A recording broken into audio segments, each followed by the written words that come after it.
Wherever you go, whatever you do, throw a little at it. Omax, Vest and Briefs.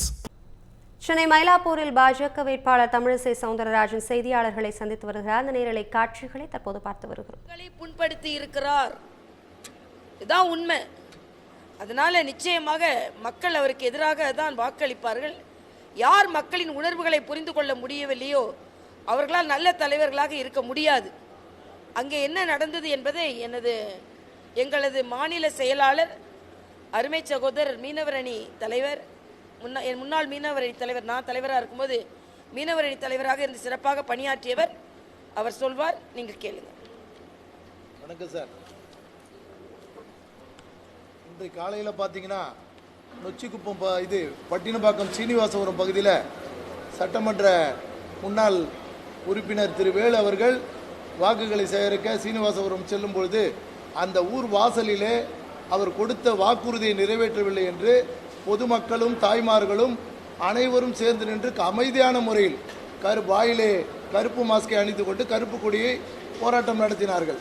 ஆனால் திமுக சட்டமன்ற முன்னாள் உறுப்பினர் வேலு அவர்கள் உள்ளே பலத்த போலீஸ் பாதுகாப்புடன் சென்று வாக்குகளை கேட்டுவிட்டு திரும்பி வரும்பொழுது எங்கள் மீனவ சொந்தங்களை அவமதிக்கும் வகையில் அவர்கள் வண்டியை விட்டு இறங்கி மேலம் அடித்து நடனம் ஆடிக்கொண்டு செல்கிறார். சட்டமன்ற முன்னாள் உறுப்பினர் கூட அந்த நடனத்தை ஆடி இருக்கிறார் என்றால் எங்கள் மீனவ மக்களை மிகவும் கொச்சைப்படுத்தி இருக்கின்றார்.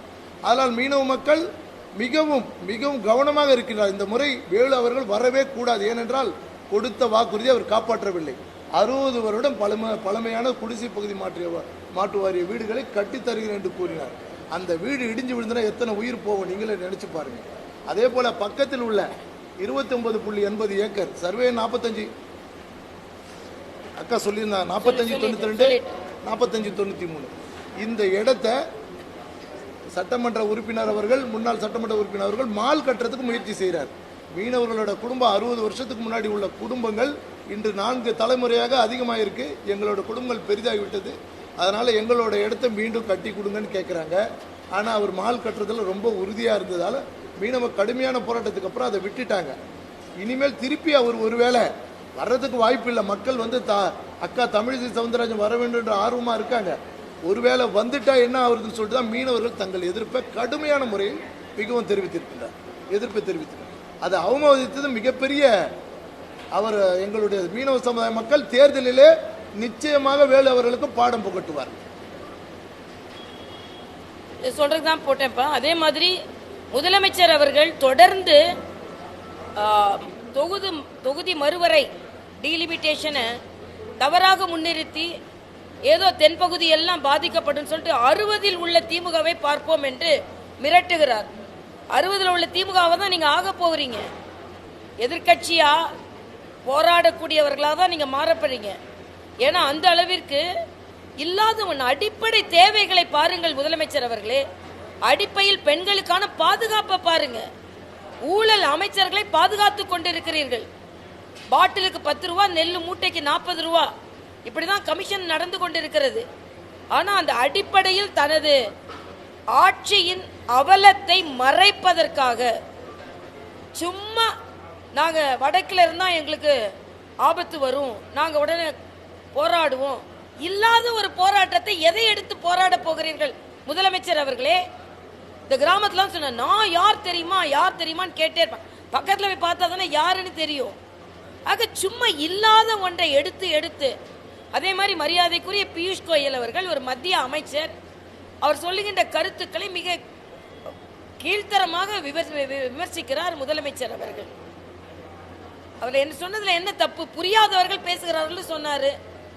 புரியாதவர்கள் தானே பேசிக்கொண்டு இருக்கிறார்கள். நான் இன்னும் மேல போனா அது சரியா இருக்காதுன்றது எனது கருத்து. அதனால தமிழகத்தில் இல்லாத ஒரு போராட்டத்தை, இல்லாத ஒரு புறக்கணிப்பை உருவாக்கி கொண்டு அதை எதிர்த்து போராடுவதை போல போராடி கொண்டிருக்கிறார் முதலமைச்சர் அவர்கள். ஒரு பொய்யான போரை ஏற்படுத்தி ஒரு பொய்யான போர் வீரனாக தன்னை உருவகித்துக் கொண்டு அது டீலிமிட்டேஷனா போராடு, ஹிந்தி திணிப்பா போராடு. ஒரு அமைச்சர் பேசுறார் மக்கள்கிட்ட, 3 மொழி கொண்டு வர்றாங்களாம், நாங்க ஹிந்தி திணிப்பு, ஹிந்தி வேண்டாம்னு சொன்னதுனால தான் எங்களுக்கு ரூபாய் கொடுக்கல என்று எவ்வளவு பொய்யான கருத்துக்களை சொல்கிறீர்கள். யாராவது இந்திய திணிச்சாங்களா? மிக தெளிவாக சொல்லப்பட்டிருக்கிறது. அதுல இந்திய மொழி எது வேண்டுமானாலும் படிக்கலான்னு. அதனால தொடர்ந்து ஒரு இல்லாத ஒரு புறக்கணிப்பை, இல்லாத ஒரு போராட்டத்தை உருவாக்கிக் கொண்டு சீஃப் மினிஸ்டர் டெய்லி போராடி கொண்டிருக்கிறார். அது போய் அட்டக்கத்தியை வச்சு டெய்லி போராடி கொண்ட யார் தெரியுமா, யார் தெரியுமா? இது பொதுமக்கள் நன்றாக உணர்ந்திருக்கிறார்கள் என்பது எனது கருத்து.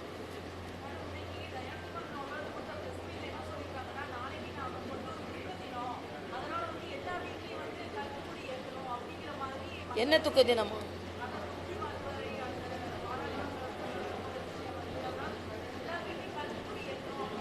அவங்களுக்கு துக்க தினம் காத்திருக்கிறது.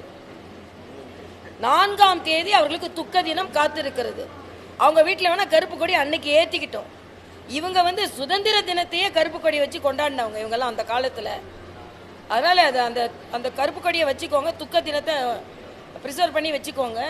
4ஆம் தேதி நீங்கள் அதை நடைமுறைப்படுத்தலாம். என்னங்க இது? நாடாளுமன்றத்தில் அதே மாதிரி தான் பெண்கள் மசோதா. இன்னைக்கு நான் கேட்குறேன், பெண்கள் மசோதா 70 வருஷம் கழிச்சு வருது, அவசரமாக கொண்டு வராங்களாம்.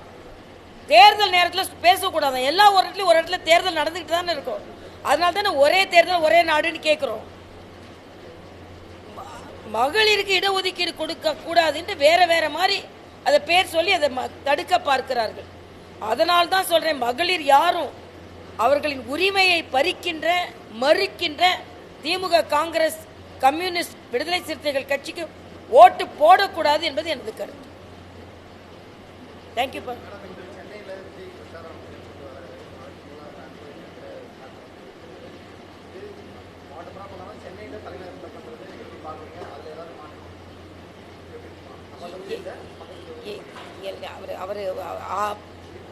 அவர் பிரச்சாரம் பண்ணுவது அவரோட உரிமை. ஆனா அவர் நேற்று கூட பெருமாநல்லூர்ல பெண்கள் மயக்கம் அடைச்சி விழுந்தாங்க அப்படின்னு கொஞ்சம் பாதுகாப்பா நேரத்தை மறுமை கருதி யாரோட உயிரும் பாதுகாப்பின்மையாக இருந்துவிடக்கூடாது என்ற வகையில் தம்பி கொஞ்சம் கவனம் செலுத்தணும் என்பது எனது கருத்து. மற்றபடி ஒரு அரசியல் கட்சி தலைவருக்கு போய் பிரச்சாரம் செய்வது அவரது உரிமை, அதை அவர் செய்கிறார் என்று தான் நான் எடுத்துக்கொள்கிறேன்.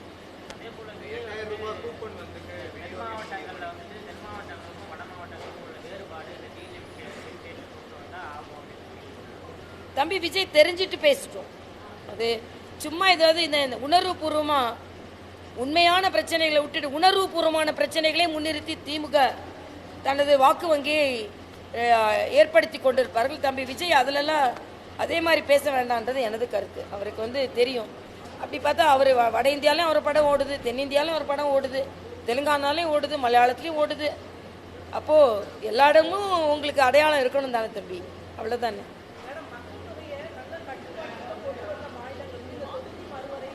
இல்லை, அவங்க திருப்பி திருப்பி சொல்லிட்டாங்க, எந்த சென்சஸை வச்சு எடுக்கிறோன்னு சொல்லிட்டாங்க.